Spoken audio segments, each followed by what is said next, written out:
of factions in the AmaZulu royal family at loggerheads about who should ascend to the throne as the king.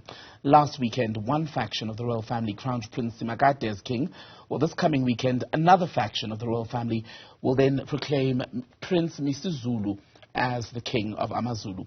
Let's talk about all of this with cultural expert Professor Pitika Ntuli. Prof, a very good afternoon to you. Thank you so much for being with us today. You and I spoke about the legacy of King Goodwill Zwelithini shortly after his passing last year.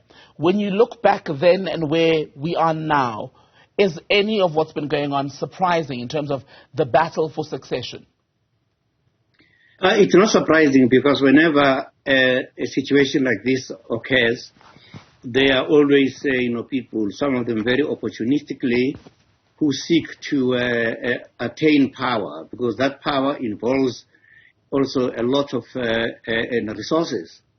But in these particular things, the nation had chosen that Prince Misuzulu will succeed King Zwelithini, and a lot that has been done, and what is currently being done, actually, today, it is a fulfillment. It will be the fulfillment of, that task. But remember that there were those who wanted to go to court, wanting Roman Dutch law to overthrow, customary law, and they didn't kind of succeed. There will always be, people who seek, power. And given how long this has gone on with no end, in fact, we've heard some of the details becoming more and more salacious with each statement, how damaging could it be to the royal household and its standing? No, it could definitely be, but what I think we should do right now is to, look at what is exactly happening. Right now, there is a process where the king will be taken to the throne. Once the king is taken to the throne, he's going there to meet spiritually with all of those ancestors of his that had created this kingdom up to now. And also to cleanse the bad feelings that might actually be remaining, to purify the spirit of the departed king, so that there is nothing that actually remains that would destabilize the succession and also the spiritual life of the people. And the fact that it is going up to that stage where more than just succession, but the issue of historical succession being done, and the process is actually being done, I don't think anybody else would actually stand a chance to overthrow this thing, because it is not just the royal house that did that, but it is a whole nation that had never risen against the new king that is coming. And when Contralesa was on the channel, I think a few days ago, they expressed a wish, a desire, if you will, for someone to sort of come in and mediate and bring these two factions in the royal family together. Government is not keen to do that because it does not want to involve itself in the affairs of the monarchy. Who then would be best placed to help? What happened is that in Zulu culture and in many of the traditional cultures, there are elders there. There is a king in council. And then also it is up to them now to find, somebody that, both parties would be able to, to listen to. But what would be the purpose of that when already the king had actually been chosen, and the processes of linking him with his ancestors in order to protect, the nation, to move over into that crawl with, the siblings, the elder people, the big, councillors. Whoever goes against that ceremony that is going over in here, many people will really question their true understanding of Zulu culture and Zulu spirituality. But you then wonder if the elders in the family are not themselves factionalized, having chosen either of the two men whose names have now come forward. Yeah, but you see, the process is that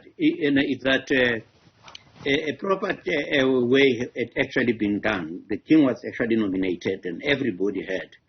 And we also know, going back to what I said earlier on, there were challenges in court. So there are other people who are also, jumping in again. This is a matter of traditional Zulu culture governed by customary law, historically and spiritually and ancestrally sanctified.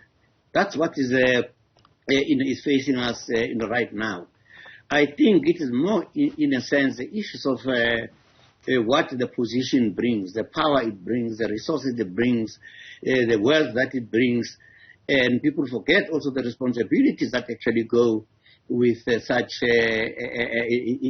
challenges. But as it stands right now, a prince, the current prince who is becoming a king according to the wishes of the people, anybody could try to question that. Again, we have to go back. Why was he named Misuzulu? Because even really in naming actually tells you that there are actually preparations that people are made to look at and to live according to their name. Right now, Zulu is dithering here and there, and then it must therefore be the role of Misuzulu to make that Zulu nation actually stand. He has got to go into Esbayeni, and then from there go up and hunt a lion in order to get the skin of that lion that will become the traditional royal clothes, actually for the king. This thing has gone along. It cannot be reversed. I don't think there's any court of law that could regress. Everything that is done is how and then, I suppose, the national, the traditional leadership, can get there, to be, involved in it. Right. And also, apart from that, remember, there was also a Nhlapo commission with commissioners who are very well versed in some of these things. Some of them are now the judges and all. They can also be, invited to look at how all of these paramountcies were actually addressed to be where they are right now. All right, Professor Pitika Ntuli, always good to speak to you, sir. Thank you very much for your time.